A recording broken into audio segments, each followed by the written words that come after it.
বাংলাদেশের চলচ্চিত্র জগৎ, যাকে আমরা চিনি ঢালিউড নামে, আলো, ক্যামেরা আর গ্ল্যামারের ঝলকানির পেছনে লুকিয়ে আছে আরেকটি গুরুত্বপূর্ণ বাস্তবতা। সেটা হলো নায়ক নায়িকাদের পারিশ্রমিক। এই পারিশ্রমিকের অঙ্ক কখনোই পুরোপুরি প্রকাশ্যে আসে না। বর্তমানে শীর্ষ পারিশ্রমিক প্রাপ্ত নায়িকাদের মধ্যে অন্যতম জয়া আহসান, যার পারিশ্রমিক প্রতি সিনেমায় প্রায় 15 থেকে 20 লাখ টাকা।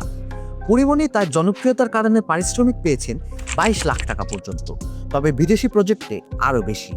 মাঝামাঝি অবস্থানে রয়েছেন বিদ্যা সিনহা মিম, নুসরাত ফারিয়া এবং তমা মির্জা, যাদের পারিশ্রমিক 10 থেকে 15 লাখ টাকার মধ্যে। অন্যদিকে শবনম বুবলী ও পূজা চেন 6 থেকে 12 লাখ টাকার মধ্যে কাজ করে। অপু বিশ্বাস বর্তমানে তুলনামূলক কম পারিশ্রমিকে 4 থেকে 6 লাখ টাকায় কাজ করছে, আর দিঘি 3 থেকে 5 লাখ টাকার মধ্যে পারিশ্রমিক নিচ্ছেন। বাংলা চলচ্চিত্রের সুবর্ণ যুগে ক্যারিয়ারের শুরুতে শাবানা পেতেন 2 থেকে 3 লাখ টাকা। পরবর্তীতে জনপ্রিয়তা বাড়লে এই অঙ্ক দাঁড়ায় 5 থেকে 9 লাখ টাকায়। 90 দশকের সুপারস্টার শাবনূর প্রতি সিনেমায় 5 থেকে 6 লাখ, পরে 7 থেকে 8 লাখ টাকা পর্যন্ত পারিশ্রমিক নিতেন। তার জনপ্রিয়তা এমন পর্যায়ে পৌঁছেছিল যে শীর্ষ নায়ক মান্নাও শাবনূরের সমপরিমাণ পারিশ্রমিক পাননি, যা শাবনূরের তারকা প্রভাবের প্রমাণ। শাকিব খান 2007 সাল থেকে 15 লাখ টাকা পারিশ্রমিক নেওয়া শুরু করেন, যা তার ক্যারিয়ারে সর্বোচ্চ পারিশ্রমিকের ইতিহাস সৃষ্টি করে। বর্তমানে তিনি বাংলাদেশের সর্বাধিক পারিশ্রমিক প্রাপ্ত অভিনেতা।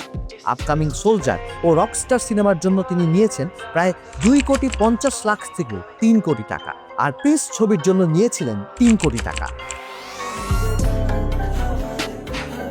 আরিফিন শুভ সিনেমা প্রতি পারিশ্রমিক নিয়ে থাকেন 25 থেকে 30 লাখ টাকা। শরীফুল রাজ এখন প্রতি সিনেমায় 20 থেকে 25 লাখ টাকার বেশি নেন। হালের আলোচিত নায়ক আফরান নিশো দাগি চলচ্চিত্রে পারিশ্রমিক নিয়েছিলেন 25 লাখ টাকা। এছাড়া প্রায় 10 কোটি টাকার বাজেটের দম সিনেমায় নিশো কত নিয়েছেন তা জানা যায়নি। পোড়ামন 2 সিনেমায় চিত্রনায়ক সিয়ামের পারিশ্রমিক ছিল 5 লাখ টাকা। সূত্র মতে সিয়াম জঙ্গলি সিনেমায় পারিশ্রমিক নিয়েছিলেন 15 লাখ টাকার মতো। এরপর পারিশ্রমিক বাড়িয়ে রাক্ষসে কত নিয়েছেন সেটা জানা যায়নি। সব মিলিয়ে ঢালিউডের নায়িকাদের পারিশ্রমিক 3 থেকে 25 লাখ টাকার মধ্যে সীমাবদ্ধ। অন্যদিকে নায়কদের পারিশ্রমিক 15 লাখ থেকে কোটি টাকা পর্যন্ত পৌঁছে গেছে। নায়ক নায়িকাদের এই পারিশ্রমিক নির্ভর করে তার তারকা খ্যাতি, গল্পের শক্তি আর দর্শকের ভালোবাসার উপর।